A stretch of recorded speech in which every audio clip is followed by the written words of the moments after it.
On va parler, je vais vous donner un guide des questions pièges que l'on peut vous poser lors d'un entretien. Et surtout, n'hésitez pas à partager vos propres expériences. Quelles sont les expériences que vous avez eu à vivre pendant les entretiens d'embauche, s'il y a eu des questions sur lesquelles vous avez peut-être eu du mal à répondre. Hein. N'hésitez pas. Et donc là, question piège numéro 1, quand on est susceptible de vous poser le jour d'un entretien d'embauche. Voilà, donc là, on commence fort avec la fameuse question « Parlez-moi de vous ». Et donc là, voilà, vous connaissez sans doute cette question-là. Et pourtant, derrière cette question d'ouverture anodine se cache un piège qui est redoutable. Voilà, lorsque vous répondez à cette question-là, plutôt que de raconter votre biographie de A à Z, il va plutôt s'agir ici de mettre en avant votre histoire professionnelle de façon structurée et engageante. Voilà. Par exemple, imaginez que vous racontez votre parcours professionnel, votre parcours académique comme un récit captivant qui va captiver votre audience, le recruteur qui est en face de vous. Donc, vous devez commencer par exemple par évoquer vos compétences clés, vous voyez, par évoquer vos réussites qui ont marqué votre parcours professionnel. Et enfin, vous allez parler justement de vos ambitions pour le futur. Donc l'astuce ici, c'est de rester authentique et de montrer au recruteur comment chaque étape de votre récit vous a préparé pour ce poste précis-là pour lequel vous postulez. Et voilà, question numéro 2. Donc là, passons à la question numéro 2, voilà, qui va être quelle est votre plus grande faiblesse? Et justement ici, en posant cette question-là, le recruteur cherche à tester votre capacité à vous auto-évaluer, à reconnaître vos points d'amélioration, si vous avez des faiblesses, voilà, sans pour autant nuire à votre image professionnelle.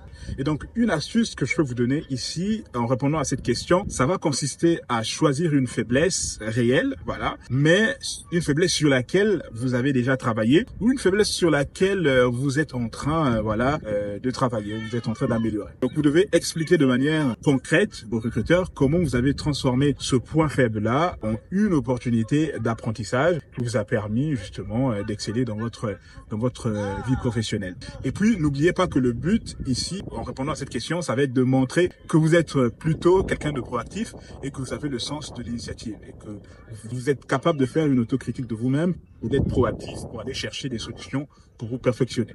Voilà. Donc, c'est des questions, voilà, courantes lors des entretiens. Et n'hésitez pas à me dire en commentaire quelle faiblesse vous avez l'habitude de choisir lorsque on vous pose cette question. Voilà. Question piège numéro 3 lors d'un entretien. Voilà. Donc, ça, c'est une autre question piège qui est incontournable. Ça va être la question qui est celle de savoir où vous voyez-vous dans 5 ans. Et justement, ici, le recruteur, en posant cette question-là, cherche à mesurer, voilà, votre ambition et à voir si vos objectifs, voilà, que vous allez citer dans votre réponse, sont en adéquation avec la culture de l'entreprise ou en adéquation avec le poste.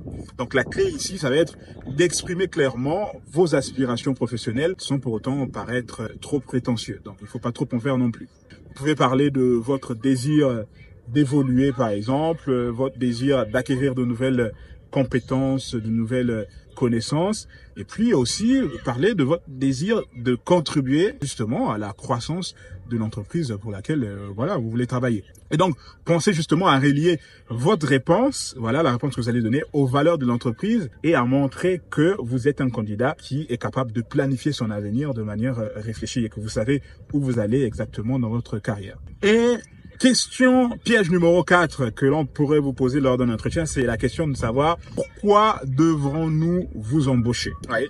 Donc, cette question peut paraître assez directe. Voilà, on peut le dire comme ça, assez direct. C'est une question qui peut paraître aussi assez agressive. Il faut prendre ça comme étant une occasion en or pour vous vendre sans pour autant paraître arrogant. Donc ici, l'astuce, c'est d'être capable de synthétiser ce qui vous rend unique. Voilà. Vous pouvez parler de vos compétences, vous pouvez parler de vos expériences et surtout, vous pouvez parler de la valeur ajoutée que vous allez apporter à l'entreprise en question. Voilà.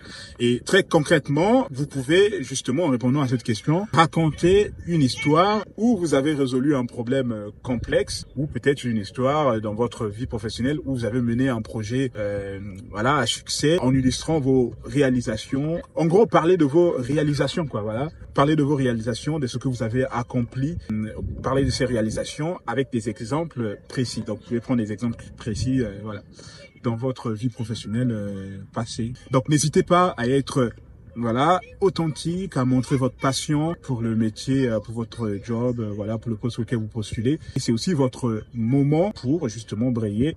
Et donc, n'hésitez pas justement à montrer aux recruteurs, au travers des exemples que vous allez prendre, ce dont vous êtes capable d'apporter voilà, sur ce poste-là.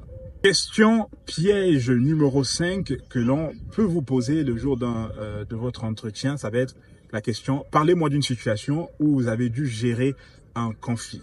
Alors, vous savez, en entreprise, l'entreprise, c'est un endroit où il va y avoir des conflits, voilà, des situations un peu bizarres. Voilà, donc les situations conflictuelles en entreprise sont souvent des situations qui sont redoutées, mais c'est également des excellents moyens pour le recruteur d'évaluer vos compétences en résolution de problèmes ou votre compétence en gestion du stress. Donc en répondant à cette question, vous pouvez décrire une situation réelle qui s'est réellement passée en détaillant le contexte, les actions que vous avez eu à mettre en place pour résoudre ce conflit en question. Et surtout, il faut aussi vraiment mettre l'emphase sur les résultats positifs qui en ont découlé. Dans votre réponse, par exemple, il va falloir aussi insister sur votre capacité à écouter, votre capacité à négocier, voilà, votre capacité à transformer une situation négative en une opportunité d'apprentissage qui va permettre à tout le monde, tout ce qui vous entoure, vos collègues, de grandir.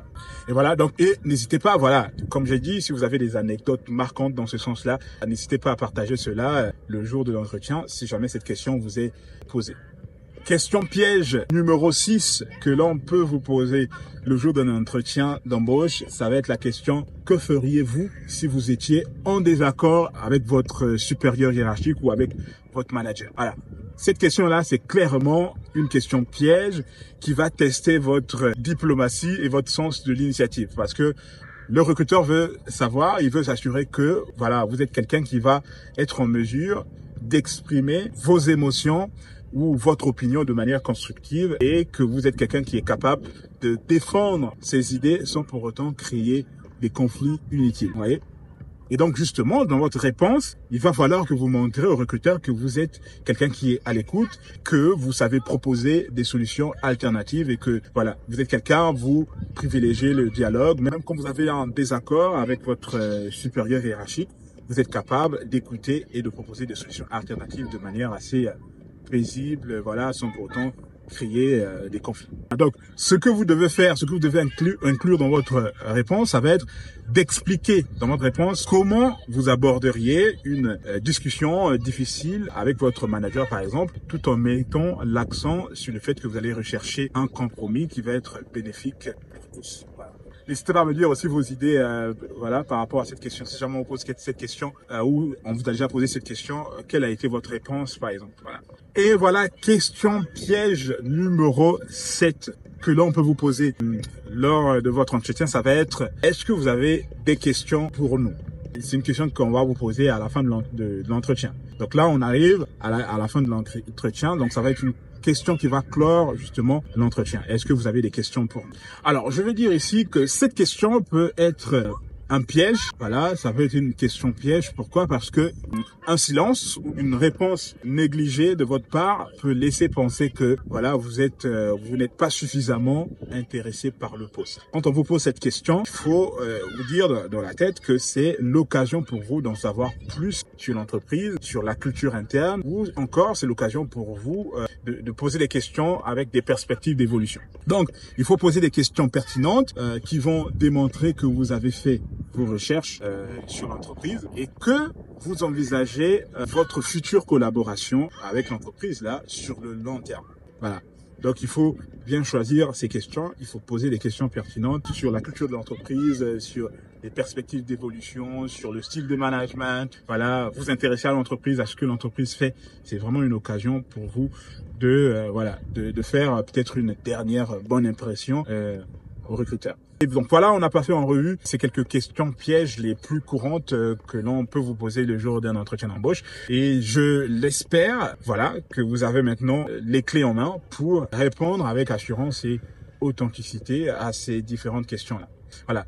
Si vous avez d'autres questions pièges, peut-être qu'on vous a posé un jour pendant un entretien, n'hésitez pas à les mettre en commentaire. Et voilà, si vous avez trouvé cette vidéo utile, pensez à liker, à vous abonner également et puis à activer la cloche pour ne rien manquer de prochaines vidéos. Sinon, moi, je vous dis à la prochaine sur une nouvelle vidéo.